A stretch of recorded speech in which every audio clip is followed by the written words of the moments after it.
네, 일산교회는 제게는 익숙해서 목사님 오시기 전에 한 2년? 지금 한 열 몇 번 왔던 것 같아요. 5명의 후보자들 벽보에 포스터에 붙여놓고 이렇게 대담하는 것도 영상에 올리고, 제가 그래서 투표하기 전주인가? 그때 연거푸 2번 하셨는데 제가 그 사이에 껴 있었습니다. 제 제자들인데 5명이 다 나보다 낫다. 누구를 뽑아도 된다 이렇게 했는데 윤상돈 목사님 잘 뽑으신 것 같아요. 교회가 회복하고 부흥하는 모습을 23년에 한 번 와서 확인을 했는데 또 오늘 오니까 그때보다 훨씬 더 부흥한 것 같아서 마음이 기쁩니다. 일산교회가 4대가 함께 손을 잡고 행복하게 신앙생활하는 복된 교회로 더욱더 성장하시기를 주님의 이름으로 축복합니다. 인생은 땅 따먹기 놀이이죠. 예를 들어 대학 입시라든지 취업, 결혼, 사업, 자녀 교육 다 땅 따먹기죠. 이 땅을 따먹는 인생의 경기에서 과연 그리스도인들은 어떻게 해야 땅을 차지할 수 있을까요? 우리 주님이 마태복음 5장 5절에서 온유한 자는 복이 있나니 그들이 땅을 기업으로 받을 것이라고 했습니다. 예수님의 말씀 들으면 무슨 느낌이 드세요? 부드러울 유에 따뜻할 온이 합쳐진 온유한 자가 땅을 기업으로 받는다?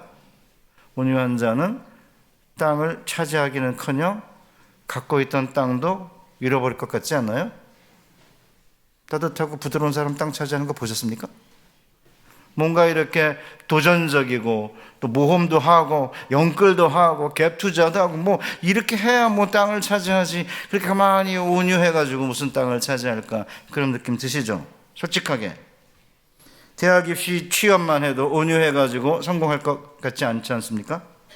좋은 학교가 학벌 따고 학점 올리고 그 다음 토익 영어 성적 올리고 인턴십하고 그 다음 자격증 따고 여러 개 봉사활동하고 그 다음에 성형하면 이게 취업 7종 세트인데, 누군가 이게 공모전 수상했다, 교환학생 갔다 왔다, 논문 출판했다, 방송 출연했다 이러면 스펙이 한없이 늘어나는데, 제 제자가 서울대 앞에 있는 교회에서 한 5년간 목회를 했어요. 서울대 경제학과 출신의 저희 학교 선생인데, 서울대 애들이 많이 나오는데 걔네들도 스펙 쌓느라고 난리라고 그러거든요. 그런데 여기에 무슨 온유가 도움이 될 것 같아요? 집 한 채 얻으려고 해도 종잣돈을 모아서 그것으로 이제 전세를 넓혀가고, 그 다음에 이제 아파트도 지역에 따라서 좀 싼 데서 큰 데, 좀 비싼 데로 옮겨가고, 학군 좋은 데로 가고, 그 다음에 갭 투자도 하고, 영끌 아파트도 하고, 안 되면 주식도 하고, 비트코인도 해야 되는데, 도대체 온유만으로 어떻게 땅을 얻을 수 있냐, 이런 느낌 드시지 않아요? 그러니까 온유한 자에게 땅을 기업으로 주신다는 예수님의 말씀보다는 현실이 너무나 치열하고 냉혹하니까 많은 그리스도인들이 믿지 않는 사람들과 동일하게 땅 따먹기 전쟁에 올인하고 있습니다. 그 이유가 뭐예요? 우리의 삶은 너무나 냉혹해서 한번 경쟁에 뒤처지면 영원히 땅을 차지하지 못할 수도 있다는 불안감 때문 아닙니까? 절대 강남은 불패한다.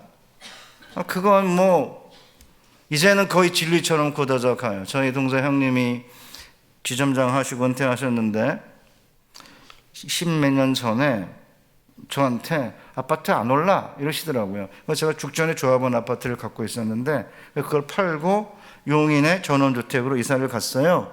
전원주택단지가 아니고 그냥 전원에 있는 주택이에요. 10몇 년 만에 엄청 올랐어요. 그래서 제가 근데 절대 죽전에 들어가서 아파트 30평 얼마 올랐는지 보지 마라. 그래서 제가 얼마인지 모릅니다.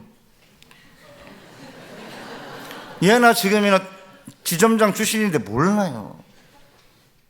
지금도 저희 막내 아들 취직했는데 위에 이제 선배들하고 이제 나이 드신 우리 분들이 그냥 강남에 있는 빌라라도 괜찮으니까 그거 경매해서 살아.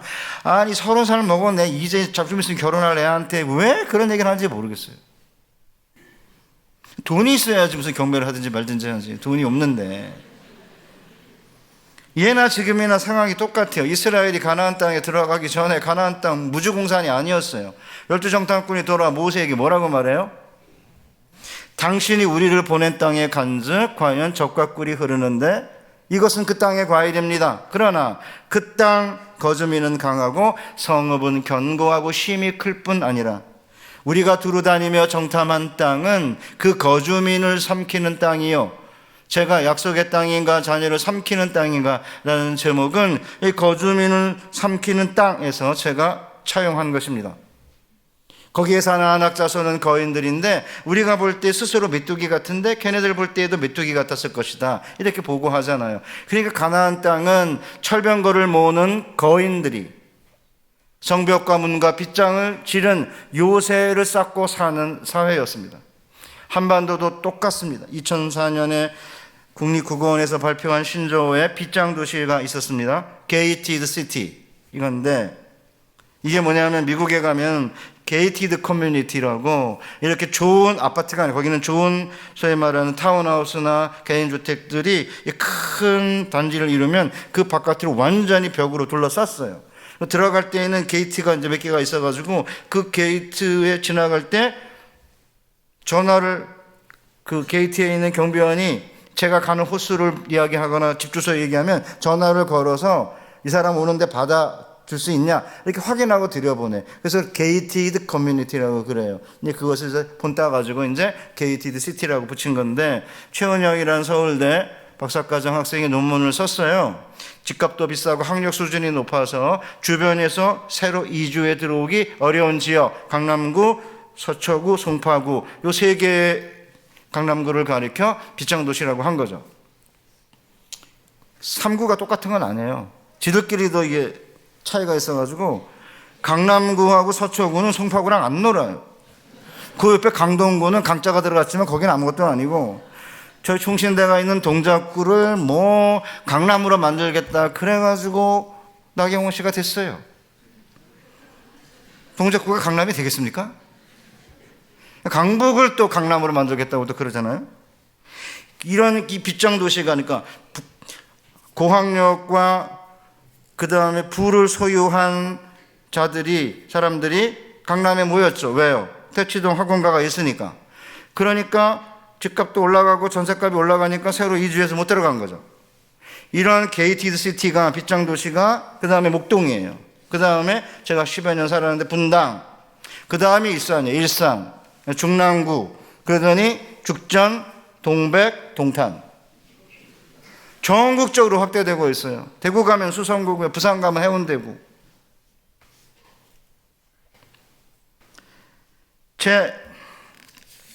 제가 휘문고등학교 출신이에요. 비원에 있을 때 뺑뺑이 무시험 1호로 거기 들어갔어요. 선생님들이 나이가 많아가지고 공부는 제대로 안 가르치고 맨날 연예인 만나고 거기 옛날에 그 MBC 방송이 거기 있었거든요. 바로 앞에. 거기서 연예인 만나는 날은 국어 선생님이 맨날 연예인은 색을 꼬드기는 애들이다, 나쁘다 이래가지고 우리가 신경안정제 먹여야 된다 그래가지고 별명이 신경안정제였어요. 그러더니 이제 우리나라가 강남을 개발하면서 좋은 고등학교 보내야 된다 그래가지고 경기고등학교, 뭐 숙명, 뭐 정신, 뭐 여고 뭐 이래가지고 신문도 갖고 보낸 거예요. 그걸로 어디냐? 신문이 대치동에 딱 들어간 거예요. 지금은 23년도에 의대 120명 보냈다고 그러는데 한 학년에 물론 3수, 2수 다 합쳐가지고 한 얘기지만 나중에 거기 다니는 애한테 물어보니까 의대다 휘문 나와서 의대 다니는 우연히 만났어요. 아 목사님 그건 아니고요. 이게 두 번 붙은 거, 두 군데 붙은 것 때문에 그런 거지 실제로 70 몇 명입니다. 한의대, 치대 합치면은 100명 훨씬 넘습니다. 왜요? 휘문이 좋아서 아닙니다. 대치동에 있으니까. 그러니까 빗장도시 안에 들어가려고 아주 생난리를 친 거예요. 그리고 지난 50년 동안 철병거로 무장한 거인 가나안인들과 같은 이런 사람들과 살다 보니까 적지 않은 그리스도인들도 성벽 쌓고 문과 빗장 만들어 달면서 자녀 교육에 올인하면 땅을 차지할 수 있을 거라고 생각을 한 거죠. 이렇게 자녀 교육에 올인하면서 지난 50년이 지난 동안에 한반도에 무슨 일이 생겼습니까? 피플 인사이드라는 방송에 영화감독 장진이 나와가지고 자기가 벽에 붙인 메모를 소개한 적이 있었습니다. 도착해 보니까 지옥이었다. 열심히 노력해가지고 빗장 2시 안에 들어갔고 자녀 교육에 올인해 자녀들이 원하는 대학과 직장에 들어갔는데 그 사이에 자녀들은 하나님이 누구인지 모르게 되고 교회보다는 세상이 너무 좋아 교회를 떠나는 일들이 벌어진 거죠. 그러니까 예수 믿는 자들에게도 그 땅이 약속의 땅이 아니고 사실은 자녀를 삼키는 땅인데 믿지 않는 사람들에게도 동일하게 이 한반도가 뭐예요? 지옥으로 바뀌고 있는 거죠. 그러니까 우리 청년들이 헬 조선이라 그러잖아요. 조선은 한반도를 낮춰 부르는 말이고 헬은 지옥이란 영어 단어 아닙니까? 저도 처음에 제가 이제 85년 딸, 87 아들, 95 아들 이렇게 셋이 있는데 처음에는 애들이 한 15년, 20년 전부터 헬조선 이래가지고 미쳤나. 얘네들이 왜 한국이 지옥이야? 제가 57년생이니까, 베이비 부모 세대니까, 어려서부터 가난하게 자랐기 때문에 여기까지 성장을 했고, 지금 보면 옛날에 그 상황에 비교해 뭐가 이게 지옥이냐. 처음에는 잘 못 받아들였어요, 저도. 그러다가 이제 아이들이 물어오는 여러 세상 이야기, 또 그 다음에 청년 집회를 다니고 청년부 담당 목사들을 만나면서 제 생각이 확실하게 바뀌었죠. 애들이 300만 원 받기를 원해요. 물론 공부 잘하는 애들은 400~500만 원 처음에 초임 받겠지만 300만 원 이거 받기 원하거든요. 그러면 300만 원 받아가지고 공기 마시고 물만 마시면서 300만 원을 저금한다고 쳐요. 그럼 1년에 3,600. 일산에 32평 아파트가 얼마입니까? 20억? 모르겠어요. 이제 광명역 근처에 있는 교회가 설교하다가 여기 32평 10억 좀 하겠죠 했더니 목사님 무슨 얘기 합니까? 15억입니다. 이랬으니까 일산 20억 30억 하겠죠. 왜 대답을 안 하고 계세요? 왜? 제가 분당에 들어갔을 때 94년에 전세로 들어가는 32평 아파트가 6천만 원이었어요. 전세가. 매매가 1억 3천이었습니다. 그래도 거기에서 못 사고 제가 죽전에 조합원 아파트를 아내가 난리 쳐가지고 겨우 하나 얻었어요. 그래도 아파트를 얻을 수 있었죠, 저희 세대는. 근데 요새 애들은, 아니, 그러면은 15억짜리를 만약에 얻으려면은 1년에 3,600을 모아가지고 40년을 물만 마시고 공기만 쉬면서 모아야 돼요. 무슨 수로 결혼을 합니까, 애들이? 네, 주여예요. 맞아요, 권사님. 애를 어떻게 셋을 낳아요? 제가 셋 낳았거든요. 우리 윤정호 목사님은 셋 낳았다고 그러는데 요새 돌아다니면 목사만 셋을 낳아요. 그냥 보통 하나예요. 뭘 믿고 낳는지 모르겠는데 돈도 많이 못 벌면서 난 도대체 잘 이해가 안 돼. 목사들은 뭐 셋이는 납니다. 사모들이 진짜 대단한 거죠. 목사가 대단한 게 아니고 사모들이 대단한 거죠. 애를 셋이나 낳으니까. 그러니까 헬조선 아닙니까? 옛날에 저희 세대는 경제도 부흥하고 교회도 성장하던 시기였기 때문에 그렇게 애들이 막 이렇게 징징자고 이러는 걸 잘 이해를 못해요. 그런데 애들 입장에서 이렇게 돌아보면은 부모님이 사는 아파트가 좋은데 결혼해가지고 멀리 뭐 지방에 아니면 경기도 저 외곽 쪽에 직장은 또 서울 안에 있어야 되는데 그 외곽 쪽에다 뭐 하나 얻으려니까 이 빌라를 얻어야 되는 건지 전세를 얻어야 되는지 아파트 하나 하려고 해도 이거 뭐 천정부지로 띄웠지. 그러니까 아이들이 앞이 안 보이는 거예요. 그러니까 헬조선이라고 그러는 거고, 그래서 한반도도 그 거주민을 삼키는 땅으로 바뀌었어요. 지금 당대표는 아니지만 국민의힘이나 아니면 지금 당대표 한 분 계시네. 이재명 씨는 뭐 주식회 돈 벌었다 그러고 옛날 이준석 씨는 뭐 비트코인인가 뭐 암호화폐 했다는데 저는 그게 딱 듣는 순간에 아니 그게 사실이라고 해도 우리의 청년들에게 300만 원밖에 못 버는 청년들한테 노동만으로도 행복하게 살 수 있는 나라를 만들어 주겠다. 그래야 되는 거 아니에요? 정신 나간 사람들이에요 정말. 제 아내가 다니는 교회 청년이 비트코인 하다가 자살했습니다. 비트코인은 24시간 돌아갑니다. 물론 미국 주식하는 사람은 또 미국이 나지 우리 밤이니까 뭐 거기도 그렇게 하겠지만 그래도 주식은 열고 닫기나 하지 얘는 24시간 돌아갑니다. 그러니까 애들이 비트코인 뭐 몇십만 원 넣고 좀 몇만 원 잃는 건 괜찮지만 뭐 몇천만 원 잃으면 그 다음엔 뭐 앞이 안 보이죠. 몇천만 원 잃으면 몇 년을 고생해도 메꿀까 말까인데. 그렇기 때문에 실제적으로 아무리 열심히 노력을 해도 사실은 결혼하기 힘들고, 그 다음에 집 얻기 힘들고, 직장도 괜찮은 직장 얻기 힘들고, 들어가봤자 또 이직해야 되고, 그 다음에 애들 키우려니까 이게 뭐 장난 아닌 거죠. 제 딸내미가 8년 만에 아이를 낳았어요. 결혼한 지. 그 손녀가 이제 30개월 됐습니다. 서초동 사는데 영어 유치원을 이제 보내야 되느냐, 일반 유치원 보내야 되느냐. 그런데 일반 유치원이 하나밖에 없대는 거다 영어 유치원이지. 그 영어 유치원에서 뭐 하나 알아보니까 딸내미가 5살 되는 영어 유치원 반 애들이 뭘 하느냐? 비만을 주제로 영어로 프리 토킹을 한대요. 여기 영어 토킹 할 수 있으니까 비만을 주제로, 한글로도 비만으로 토킹이 안 되는데. 그러니까 일반 유치원 보냈는데 거기도 들어가려면은 이제 사실은 경쟁이 세가지고 어떻게 될지 모르겠다는 거예요. 그러다 보니까 이제 열심히 노력해서 빗장도시 안에 들어왔는데 자녀들이 교회를 안 다니는 거예요. 왜? 세상이 좋으니까. 하나님 누군지 모르니까. 왜 이런 일이 생기죠? 예를 들어 주의성수 갖고 예를 들어보겠습니다. 학원 가지 않고 주의성수 한다는 건, 이거는 전설 따라 삼천리예요. 주일날 주의성수하면서 원하는 대학을 갔다는 70년대 60년대의 간증은 이제는 전설 따라 삼천리가 되었고, 중간고사 학기말고사 기간이 되면 빗장도시 안에 있는 교회의 주일학교 출석률 반타작입니다. 중직자 자녀들이 더 안 나옵니다. 전 이게 무슨 현상인지 모르겠어요.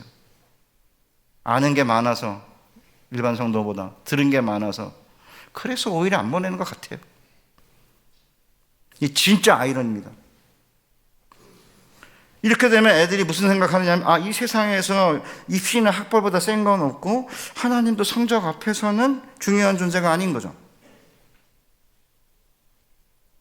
이렇게 해가지고 원하는 대학과 직장에 들어가면 무슨 일이 생겨요? 우리가 두루 다니며 정탐한 땅은 그 거주민을 삼키는 땅이요. 그러니까 세속교육에 올인했어요. 물론 그렇다고 신앙교육을 포기한 건 아니에요. 신앙교육도 했어요. 그런데 약간 등한히 하기 시작한 거죠. 그래, 학기말 중간고사 때에는 뭐 한 주 안 가는 건 괜찮겠지.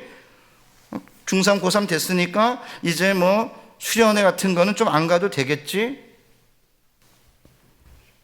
그러니까 이제 뭐 전도사들이나 목사들이 이제 열심히 뭐 하려고 그러면 전화 걸어가지고, 아니 애들 왜 불러내냐 이렇게 말하는 분들이 평신도들이 아니에요. 제 제자는 쫓겨났어요. 그 하다가, 제자 훈련하다가 중고등부 왜 하냐 그래가지고. 제가 한 6, 7년 전에 미국의 뉴저지에 있는 큰 교회, 대형 교회인데 집회에 갔습니다. 한 3일 했는데 설교 끝나고 나니까 제 제자가 거기 부목사인데, 목사님, 미국 이민 1세대 기도 제목 1번이 뭔지 아십니까? 저도 한 미국에서 2년 이제 공부도 하고 1년 한 10년 있었기 때문에 미국에서 만난 모든 이민자들이 제게 하는 말이 100% 자녀 교육 때문에 왔다고 그래요. 도망쳐 왔는지, 빚 때문에 왔는지, 여러 이유가 있는데 다 교육 때문에 왔다고 그래요. 자녀 교육. 그래서 제가 명문대학 보내는 거 이랬죠. 아닙니다. 유수한 명문대학을 한국에서 나온 분들이 미국에 와가지고 절대 한국에 있으면 갖지 않을 직업을 2개씩 가지면서 뼈빠지게 고생해서 애들 대부분 명문대학 8, 90% 보냅니다. 그런데 명문대학 간 애들의 8, 90%가 교회 안 다닙니다. 그래서 자녀들의 신앙 회복이 기도 제목 1번입니다. 한국도 마찬가지예요. 94년에 제가 귀국해가지고 한 1000명 되는 교회 대학부 교육 목사였는데, 부장 장로님이 서울대 의대 교수신데 저한테, 목사님, 서울대 의대 교수 가운데 중지자 자녀들이 상당히 있는데 다수가 교회 안 다닙니다. 제가 아는 장로님의 사돈이 딸이 공부를 엄청 많이 잘해가지고 너는 그게 은사니까 하면서 이제 신앙교육 약간 등한히 했는데 지금 미국에서 국제 변호사 하는데 교회 안 다닌다고 그러는 거예요. 그러니까 그 사돈분이 내가 그거는 잘못했다, 이제 후회하고 있다 그러거든요. 오래 걸리겠죠. 회복을 위해 기도하면. 좋은 대학 가면 교회 다니겠지.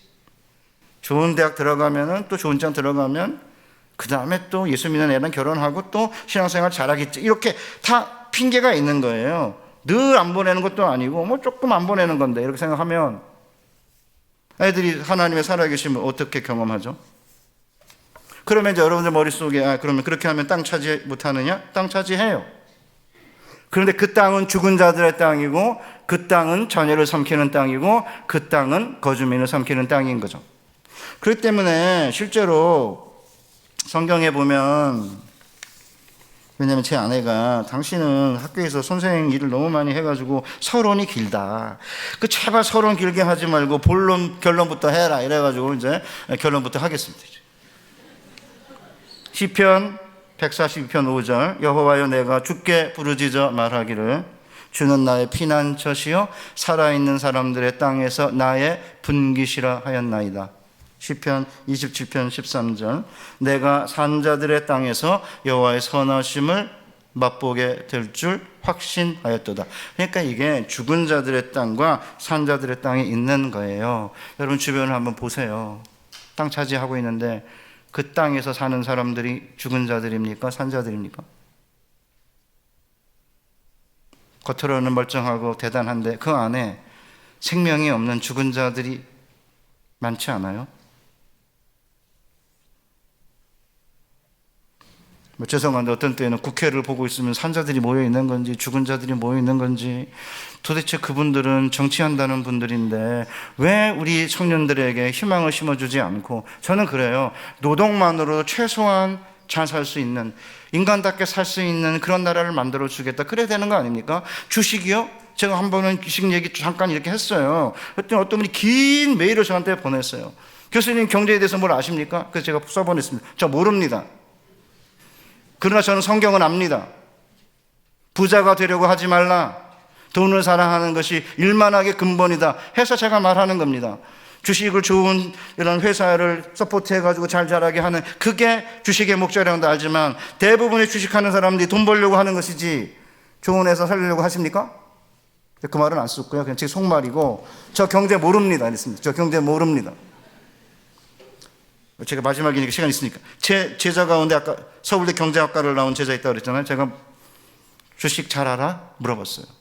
잘 알죠. 저는 올라갈 거 뻔히 압니다. 경제학과 교수들 원래 주식 돈 못 번다는데 자기는 안 돼요. 그럼 내가 할 테니까 알려줘 이랬어요. 그랬더니 그 교수가, 교수님 내가 알려주면 하루 종일 기도해야 됩니다. 매일같이. 왜? 내가 말을 했으니까. 하나님의 계시라면 모르지만 내가 말을 한 거기 때문에 기도를 해야 그게 실행이 됩니다. 매일같이 하루 종일 기도해야 됩니다. 아니 영험한 그 무당은 한마디만 하면 돼요. 아니면 영험한 무당이 작두를 털려면 매일같이 기도해야 됩니다. 그래서 저는 매일같이 기도해야 되기 때문에 못 알려줍니다. 무슨 수로 알아요 그거를. 그거 올려놓고는 조금 돈 올라가면 행복하고 내려가면 기분 나빠하고, 왜 그 짓을 하냐고요. 세상이 우리의 기쁨을 빼앗가지 못하도록 해야 되는데 그놈의 돈 때문에 그렇게 살면서 세상 사람들한테 예수 이야기하면 뭐냐 너는 도대체, 그렇지 않겠습니까? 그럼 아이들이 뭘 보겠어요? 우리 아빠만 맨날 뭐 신앙적인 얘기 하는데 하는 거 보면 똑같이 돈이 최고네, 그렇지 않겠습니까? 그러니까 그런 사람들이 사는 땅은 죽은 자들의 땅이에요. 그러니까 시편 기자가 산자들의 땅에서 여호와는 나의 분깃입니다. 산자들의 땅에서 여호와의 선하심을 맛볼 줄 알겠습니다. 그거 아닙니까? 우리 하나님께서 우리에게 주시는 땅은 죽은 자들의 땅이 아니에요. 땅 안 주겠다는 게 아니에요. 오늘 우리가 읽은 본문 보세요. 본문 보면 이스라엘 백성이 40년의 광야 생활 끝에 이제 요단강 앞에 딱 섰어요. 그러니까 이제 여호수아를 통해 가지고 요단을 마른 땅으로 건너는 이 일로 인해 살아계신 하나님이 너희 가운데 계신다는 걸 알게 될 거고, 온 땅의 주의 언약궤가 너희 앞서 요단으로 건너가게 될 거다. 그러니까 요단을 마른 땅으로 건너는 일을 통해 주변에 있는 사람들이 살아있는 하나님이 이스라엘 가운데 계시네, 그리고 그 하나님이 온 땅의 주인이네, 이 온 땅의 주인이 땅을 이스라엘 백성에게 주네, 자기 백성에게 주는 게 아니에요. 거주민을 삼키는 땅이 되어버린 그 가나안 거민들, 사악한 자들을 쫓아내고 공평과 정의와 긍휼과 사랑으로 살아가는 이 온유한 백성들에게, 이스라엘 백성들이 가나안에서 애굽에서 종노릇 하던 애들을 불러가지고 그들에게 공평과 정의, 긍휼과 사랑의 정신으로 살아가기만 한다면 내가 너희가 짓지 아니한 집을, 너희가 파지 아니한 샘물을, 너희가 심지 아니한 포도원의 과실을, 너희가 채우지 아니한 집안의 물건을 먹게 하겠다, 이렇게 약속한 거 아닙니까? 그래서 주신 거죠. 그러니까 이제 요단강 딱 거기 앞에 딱 서서 여호와의 언약궤를 맨 제사장의 발이 요단 강물을 밟고 서면 요단 강물이 벽처럼 쌓여 서게 될 거다. 그러면 이스라엘 백성들은 900m 떨어져 가지고 요단 강 안으로 들어가라는 거죠. 그러면 요단 강을 마른 땅으로 건너게 되는 거다. 그러면 요단 강 바닥에서 12개의 돌을 가져다가 길갈에 세우면 후손들이 묻기를 이게 무슨 뜻이냐라고 하거든. 우리가 요단을 마른 땅으로 건넜다. 여호와 하나님께서, 우리의 하나님 너희 하나님 여호와께서 요단을 마른 땅으로 건너게 하신 것은 그 옛날 출애굽 세대 첫 세대 이스라엘 백성들이 홍해를 건널 때 홍해를 마르게 하신 것과 같으니 이로 인해 땅의 모든 족속이 여호와의 손이 위대하심을 알게 될 것이고 너희와 너희 자녀들이 영원토록 여호와를 경외하게 될 거다. 이게 오늘 우리의 본문이에요. 하나님 안 주시겠다는 게 아니에요. 주시겠다는 거예요. 뭐를요? 약속의 땅을. 근데 그 약속의 땅을 어떻게 주시느냐? 요단을 마른 땅으로 건너는 방법이고, 이제 너희가 가는 길은 전에는 가보지 못했던 길이요. 주식하고 비트코인하고 이렇게 해가지고 얻는 길은 검증도 안 된 거네. 모험 망하는 길일 수도 있지. 어쨌든 어떤 사람은 검증됐다 그러니까 그 검증된 길이지만 하나님이 우리에게 주시는 땅을 획득하는 길은 전에는 가보지 못했던 미지의 길이에요. 그래서 제가 제일 좋아하는 표현이 요단강 건너 약속의 땅을 향해 난 미지의 길을 향하여 이렇게 가는 겁니다. 자, 그러면 온유한 자에게 땅을 선물로 주신다는 이야기는 뭐냐면, 이게 따뜻할 온에 부드러울 유니까 이게 굉장히 유약한 사람, 비판도 안 하고, 비판 들으면 그냥 말도 못 하고, 그냥 잘 참는 사람 이렇게 오해하는데 그게 아닙니다. 이게 이제 히브리어로 아나브라는 단어인데, 예수님이 마태복음 5장 5절에서 온유한 자가 복이 있나니 그들이 땅을 기업으로 받을 것이며라는 구절은 시편 37편 11절 다윗의 시편을 인용한 거고, 그 다윗의 시편 37편 11절에 나오는 온유한 자가 히브리어로 아나브예요. 기억 안 하셔도 돼요. 25번 쓰였어요, 구약 성경에. 그런데 총 7가지로 번역되어 있어요. 왜냐하면 기본 의미가 뭐냐면 고개를 숙이다는 거거든요. 이렇게.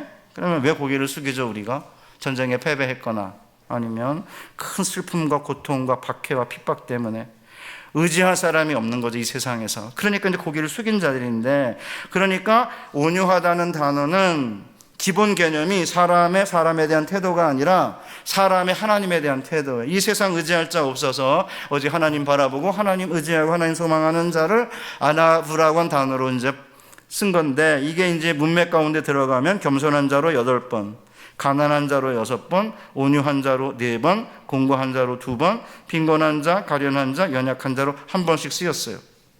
워낙 문맥이 다르니까. 그러니까 사실은 온유한 자에게 땅을 기업으로 준다는 이야기는, 온유한 자라는 단어가 처음 쓰인 사람이 모세예요. 모세를 보면 금방 알아요. 모세가 그 민수기 12장에 보면 구스 여자를 취하니까 미리암과 아론이 모세를 비방하기 시작해요. 그러면서 그냥 왜 구스 여자 취하나 이렇게 하지 않고, 야, 여호와께서 모세와만 말씀하시더냐? 우리와도 말씀하지 않더냐? 이러면서 이제 돌아다니면서 이제 뒤에서 씻고 다닌 거죠. 그러니까 이제 여호와께서 이 말을 들으셨더라 이렇게 돼 있어요. 12장 2절에 12장 3절에 이 사람 모세는 온유함이 지면의 모든 사람보다 더하더라 이렇게 번역이 되어 있는 거예요. 그럼 비난하는데 입 다물고 있으니까 그냥 따뜻하고 부드럽고 인내하는 사람처럼 보이죠. 그러니까 온유함이 이런 뜻이다 이렇게 해석하는 분도 계신데 그게 아니고요. 그 앞에 보면 민수기 11장에 이스라엘 백성들이 고기를 달라 그래요. 미쳤죠. 아니 그 미디안 광야에서 마셔야 사니까 물 달라 이해할 수 있어요. 먹어야 사니까 만나 달라 이해할 수 있습니다. 근데 물과 만나를 공급하니까 이제 만나 지겹다 이거죠. 고기 내놓으라 이런 거예요. 그래서 이제 모세가 요새 청년들의 말로 빡쳤어요. 11장 11절 모세가 여호와께 여짜오되 어찌하여 주께서 종을 괴롭게 하십니까? 어찌하여 내게 주의 목전에서 은혜를 잊게 아니하시고 이 모든 백성을 내게 맡기사 내가 그 짐을 지게 하십니까? 이 모든 백성 내가 배웠습니까? 내가 그들 낳았습니까? 어찌 주께서 내게 양육하는 아버지가 젖먹는 아이를 품듯 그들을 품고 주께서 그들의 열조에게 맹세하신 땅으로 가라 하시나이까. 이 모든 백성에게 줄 고기를 내가 어디서 얻으리이까. 그들이 나를 향하여 울며 이르되 우리에게 고기를 주어 먹게 하라 하온즉 백성이 책임이 심히 중하여 나 혼자 이 모든 백성을 감당할 수 없나이다. 주께서 내게 이같이 행하실진대 구하옵나니 내게 은혜를 베푸사 즉시 나를 죽여 내가 고난을 당하지 않게 하옵소서. 제가 왜 빡쳤다고 했겠어요? 우리 일산교회는 점잖아서 안 웃는데 다른 교회는 웃는데 빡친다고 그러면 우리 이제 그 일산교회는 왜 목사가 돼가지고 저렇게 정제되지 않은 언어를 사용하나 그러는데 청년 집회 가서 빡쳤다 그러면 아주 다 뒤집어져요. 청년들이 별로 없으니까 그러신 것 같은데 완전 빡친 거예요. 개빡친 건 아니고 개짜 집어넣으면 이건 너무 심한 거고 교회에서 개빡쳤다 그러면 안 돼. 우리 애들 청년부 애들 막 개빡쳤다 저한테 그래. 상관없어. 우리 집 애들 저한테 그러면 돼. 죄송합니다. 오케이. 나이 드신 장로님도 또 왜 저렇게 경솔하냐 그러지 마시고 그냥 언어가 그랬습니다. 죽여달라고 그러고 있는 판인데 아니 백성들 때문에 지금 견딜 수가 없는데 갑자기 누나랑 형이 자기를 씻고 다니는 거예요. 야 모세하고 하나님만 말씀하냐 우리는 아니냐 이러니까 의지할 자가 없는 거죠. 그래서 어떤 분들은 이 아나브라는 단어는 처참한 참혹한으로도 번역하기도 해요. 근본 의미는 참혹한 처참한이라고 할 수 있어요. 그러니까 모세는 그의 처참함이 이 땅에서 가장 심한 자였다 이렇게 번역해요.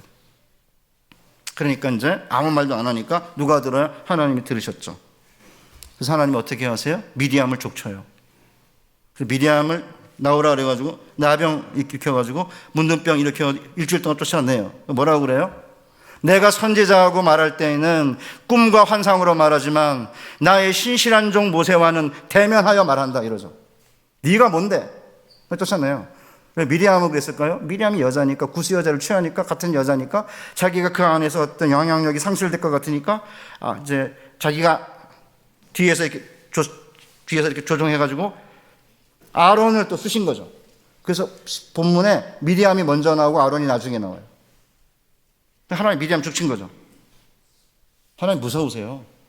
그러니까 하나님만 의지하고 하나님만 바라보고 하나님만 소망하는 모세에게 이스라엘 백성들을 끌고 가나안 땅에 가는 역할을 맡긴 거예요.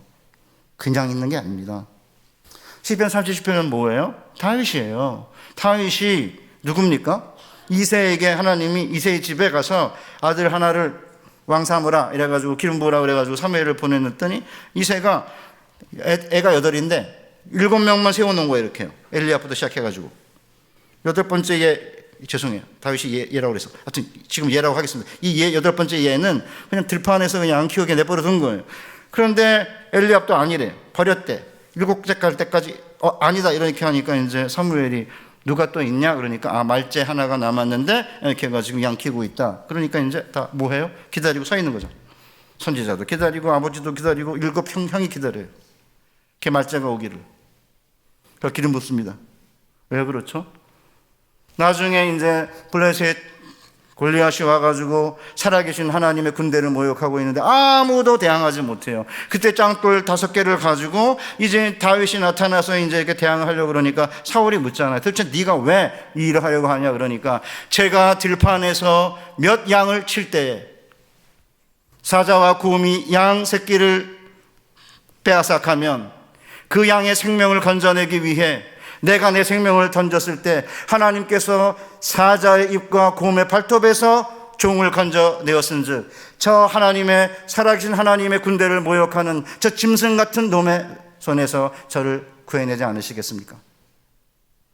감동적이지 않아요?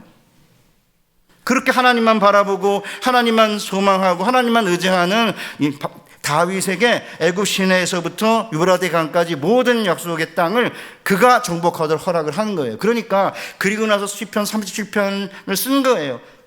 땅을 차지하고 있는 자들 악인들을 부러워하거나 원망하거나 시기하지 마라.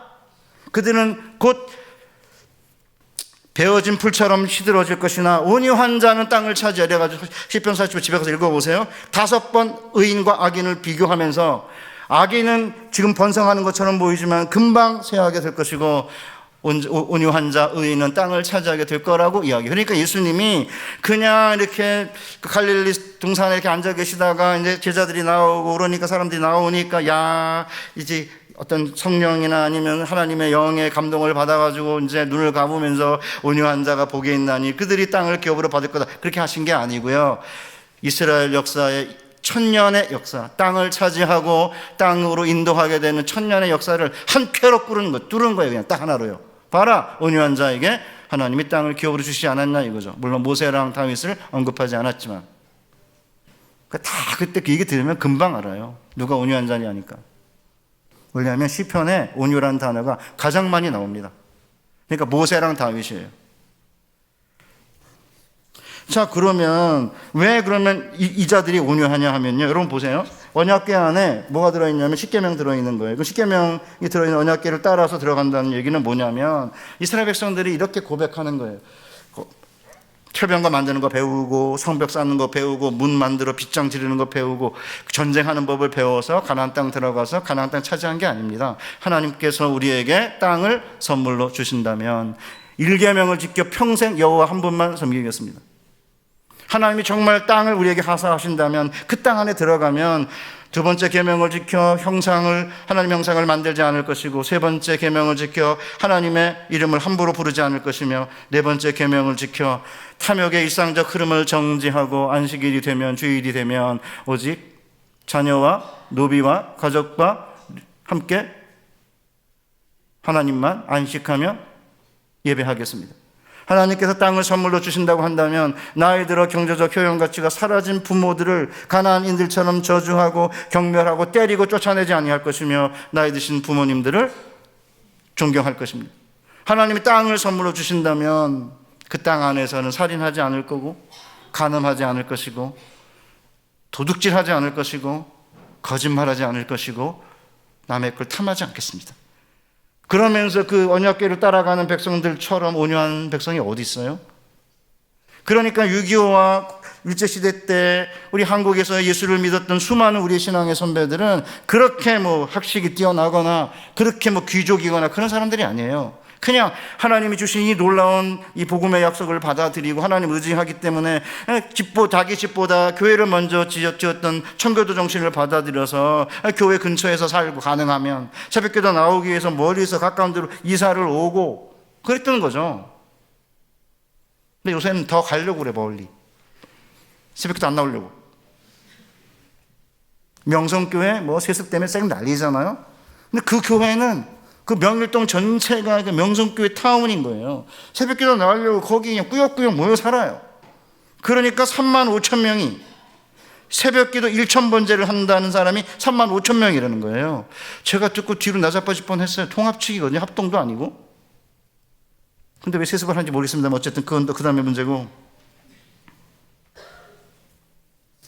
그러면 이제 온유한 자가 그러면 그냥 일이 팍팍 잘 이루어지고 양탄자 깔리고 그런 거 아니잖아요. 요단강 안으로 들어서는 건데, 요단강이 3.6m예요. 물이 녹아가지고 헬몬산 물이 이게 그 강둑에만 넘실들 때니까, 게다가 얘가 이렇게 급류예요. 지금 가보면 이제 작아 보이지만 급류에다가 3.6m의 깊이가, 여러분 몇 년 전에 강남에 한 50cm 물이 흐르는데 물이 세게 흐르니까 거기 지나가다가 어떤 자매 굴러 떨어지는 거 보시지 않았어요?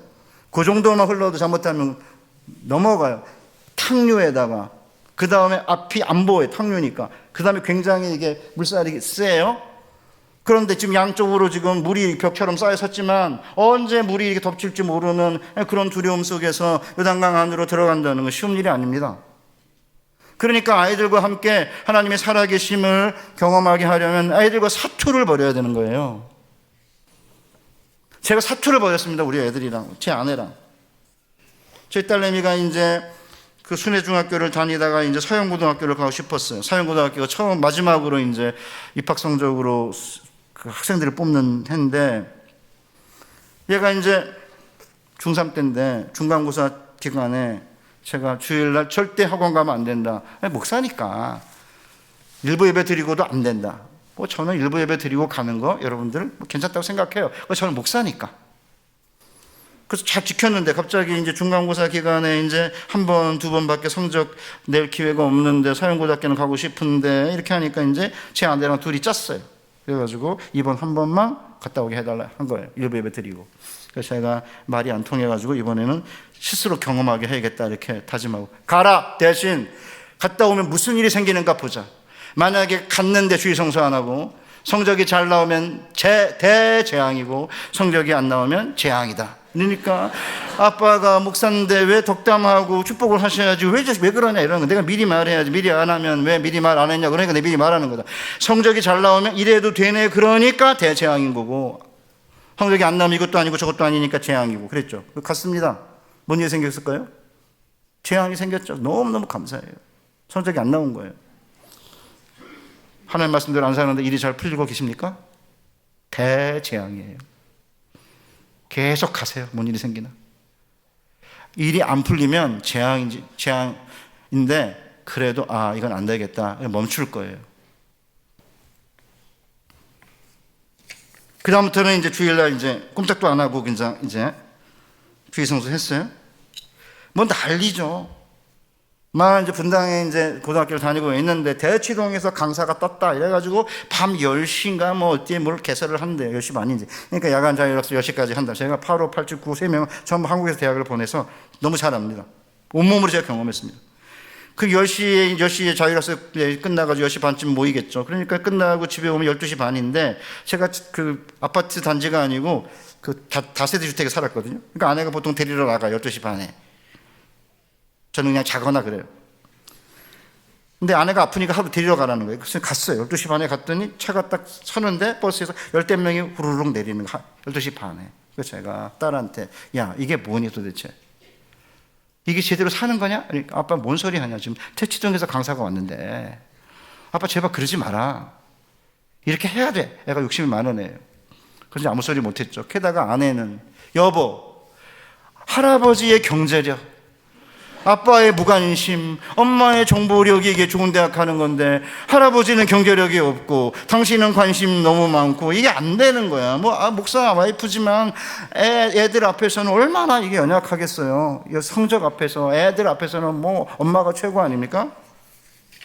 그 딸내미가 갑자기 이제 고등학교 들어간 다음에 학원을 2개 다니고 있었어요. 안식년을 미국에서 갔다 1년 왔다 영어는 그짤 하니까 이제 영어는 안 하고 그 다음에 수학이랑 국어 이렇게 하는데 갑자기 학원을 더 보내게 해달라는 거예요. 그래서 제가 아빠가 능력이 있으니까 보낼 수 있다. 그런데 90만 원인데 이거 지금 한 20년 전이죠. 야 어떻게 안산의 공단의 공원이 100만 원 정도 받는데 아빠가 사교육비로 너한테 90만 원 쓰니? 목사인데 내가? 아니 다른 집은 애들이 안 간다는데도 부모가 보내는데 도대체 우리 집은 애가 간다는데 부모가 안 보내? 이게 뭐냐 도대체. 이게 아빠 미친 거 아니야 도대체. 이러는 거예요. 그래서 제가 그랬죠. 우리가 다 하면 하나님이 언제 어떻게 개입하냐? 너희는 가만히 서서 내가 너희를 위해 일하는 구원을 보라. 우리 사랑하는 성도 여러분, 돈이 없어서 애들 학원 과외 제대로 못 보내십니까? 괜찮아요. 이를 악물면 돼. 이렇게 꽉 악물고 애들한테 딱 몇 번만 미안하다 그러고 데리고 나와서 기도하고 예배 드리고 온유한 백성이 되면 하나님이 땅을 우리에게 주시는 거예요. 넉넉한 분들이 문제. 왜? 넉넉하니까 할 수 있는 거죠. 할 수 있는 거를 못하는 게 가장 힘든 거예요. 할 수 있는데 못 참으려는 게 얼마나 힘들겠습니까? 수영로교회 협동목사인데 제가 수영로교회 가면은 금요일 날 9시부터 11시 반까지 그 금요일 철회를 해요. 제가 10시에 설교 시작하면 11시 10분에 끝나요. 그러면 저 2층에서 200명 정도 되는 중고등부 애들이 내려와가지고 강대상을 둘러싸 11시 10분에. 11시 40분까지 기도합니다. 제가 11시 40분에 일어나서 나오거든요. 그 이후까지 12시까지 있는 애들도 있죠. 여기 둘러싸고 앉아가지고 어떤 애 몇 명씩 앉아있거나 아니면 손들고 여기를 둘러싸고 있습니다. 강대상을. 제가 담임이 아니지만 그 내려오는 모습 보면 막 가슴이 뭉클뭉클해요. 서울에서는 볼 수 없는 현상이죠. 학원 다니고 과외 다니는 애들인데 얘네들은 이제 부산에서 이제 그걸 하고 있는 거죠. 그런 일이 있으니까 최근에 초등학교 다니는 애들이 미리 학교에 가서 그 학교의 복음화를 위해서 애들이 기도한대요. 이기현 목사님이 아주 행복해 하세요. 그래서 제가 물어봤어요. 뒷조사했어요. 금방 아니야. 몇 년 동안 기도하고 했는 일인데 어느 순간부터 애들이 하겠다 그래가지고 거기에 교사 1명을 파송합니다.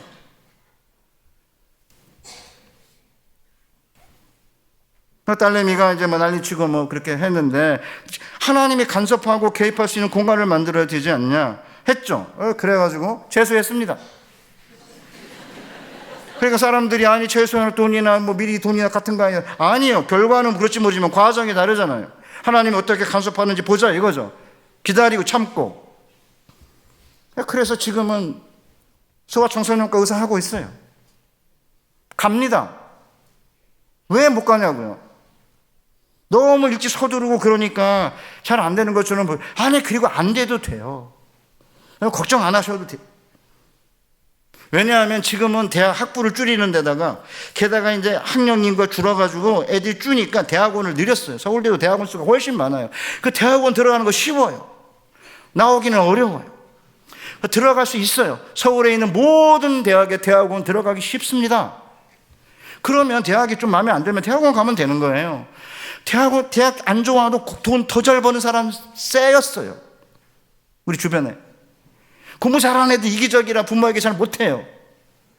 공부 못하는 애들이 따뜻해요. 그거 모르잖아요, 우리 인생이. 저희 집에 애가 셋인데 그렇습니다. 공부 못하는 애가 제일 따뜻합니다. 사랑하는 성도 여러분, 제가 개인적인 이야기를 하는 이유는 그럼 너는 어떻게 했냐 물으실 거 아니에요 저한테. 제가 이제 68세로 아이들 셋을 키우면서 하나님이 누구에게 땅을 주시는지 주변에 보면 열심히 해가지고 땅을 차지했는데 죽은 자들의 땅, 자녀를 삼키는 땅, 그것이 헬이 되는 그런 걸 너무 많이 봐요. 대통령 되면 뭐 해요? 감옥에 가시는 걸? 벌써 몇 명이잖아요. 그래서 저는 우리 사랑하는 성도님들과 함께 이제 남은 인생, 우리에게 주신 남은 인생을 이제 살면서 우리의 자녀들이 우리와 같은 하나님을 믿고 같은 세계관과 인생관과 가치관을 가지고 그 돈이 많든 적든 하나님이 주시는 거에 만족하면서 자녀들과 함께 행복하게 살면 그곳이 살아있는 자들의 땅인 거고 그 살아있는 자들의 땅에서 하나님이 우리에 분기신 거고 그럼 하나님이 안 주시겠습니까? 우리 때 안 주면 아들 때 주겠죠. 아들 때까지 안 줘요? 그럼 손주 때는 주시겠죠, 최소한. 그걸 믿어야 되는 거죠. 아니, 이러고 아들 되기 전에 주세요. 걱정 마세요. 하나님 의지하고 바라고 소망하는 자에게 하나님이 땅을 기업으로 주실 그 하나님을 바라보고 아이들과 함께 예배당에 나와서 같이 기도하고 애들과 마지막에 애들이 무슨 공부 기계나 노예도 아니고 월화수목 금토일 어떻게 공부합니까? 여러분도 일주일에 한 번 예배를 드리지 않으면 심령이 컬컬해져 가지고 하나님의 집을 사모하는데 우리 애들이 하루 종일 일주일 내내 어떻게 공부만 하고 살아요? 걔네들은 영적인 동물인데 걔네들도 밤탱이랑 엄마가 얼마나 미울 텐데 와가지고 말씀 듣다 보면 밤탱이 용서하고 엄마 용서하고 아빠는 그냥 간섭을 안 하기 때문에 용서할 필요도 없어요. 엄마가 간섭하니까 이제 엄마가 미운 거죠. 애들과의 관계 틀어진 거라든지 뭐 그 다음에 미래에 대한 불안과 뭐 이런 걸 놓고 기도하다가 울기도 하고 끌어안기도 하고 뭐 그러면서 아이들이 자라야지 정상적으로 자라는 건데 그렇게 안 하면 틱톡 생기고요, ADHD 생기고요, 우울증 생기고요, 정신과 다녀요. 우리 사랑하는 성도 여러분, 제가 약간 핏대를 올렸는데 죄송해요. 이게 핏대 올리지 말고 부드럽게 얘기를 해야 되는데 사실은 너무 최근에 제 주변에서 벌어지는 일들을 보면서 이제 조금 멈추자 이거죠. 저는 좋은 대학 가야 된다고 생각해요. 능력이 되면 실력이 되면 오케이. 그거 제가 무시하는 거 아닙니다. 저는 굉장히 현실적인 사람입니다. 돈 중요하다고 말합니다. 그러나 그보다 훨씬 더 중요한 것은 하나님이 돈보다 소중하고 하나님이 학벌보다 소중하고 하나님이 주시는 것을 받아 살겠다는 믿음이 소중한 거 아니에요? 그거를 놓치지 말자는 거죠. 그거를 놓치지 않는 수준에서 학원 할 수 있으면 학원 보냈으면 보내고요. 능력이 되면 또 과외도 할 수 있으면 하면 돼요. 그렇지만 그거 하기 위해서 주의 성수 안 하고 수련회 안 보내고 기도 안 시키고 예배 안 보내고 뭐 그럼 어떻게 하자는 거냐 이거죠. 지금까지 잘 이렇게 사신 분들은 계속 그렇게 사시고 그렇지 않은 분들은 손주와 손녀들을 위해서 기도하고 또 자녀들에게 그렇게 하지 말라 이렇게 가르쳐서 대대로 4대 신앙의 계승이 되면서 행복한 남은 생에 사시는 특별히 우리 어머니들, 엄마가 문제예요. 40대 제 아내도 돼지 엄마만 만나고 오면 막 흔들리는 거예요. 돼지 엄마가 누구예요? 정보를 많이 가지고 돼지 새끼들 데리고 다니는 돼지 엄마가 뭐 정보 가지고 뭐 이래라 저래라 그러면 우리 집에 아들 녀석도 한 번은 공부를 안 한다고 그러는데 막 야단쳤어요. 엄마가 얼마나 애를 쓰는데 무슨 얘기야 아빠? 엄마가 한 달 만에 학원 옮기라고 해서 학원 옮기는데 왜? 돼지 엄마가 옮기라고 그랬나 봐. 이래가지고 이제 돼지 엄마 따라가지고 한 달 만에 학원도 옮기고 다 엄마 시키는 대로 했는데 내가 엄마 아바타인데 왜 나한테 그러냐? 나도 공부 잘하고 싶은데 안 되는 걸 어떻게 막 울고 난리가 나서 오케이 알았어 그만하자. 그걸 끝냈어요. 애들도 공부 잘하고 싶죠. 그렇지만 애들도 예배 드리고 싶은 거예요. 그러니까 아빠들은 그냥 딱 울타리 탁 쳐서 돈 잘 벌어 오시고 흔들리지 않게 한 다음에 틀만 지키면 돼. 주일날은 무조건 간다. 중간고사도 간다. 이렇게 딱 정해놓고 엄마는 흔들리지 말고 돼지 엄마 말 너무 많이 듣지 마시고요. 들을 필요가 있으면 또 들으시고 듣다가 또 가량이 찢어지시기도 하니까 너무 많이 듣지 마시고요. 그래서 우리 자녀들과 함께 복된 가정 만들어 가시기를 주님의 이름으로 축복합니다.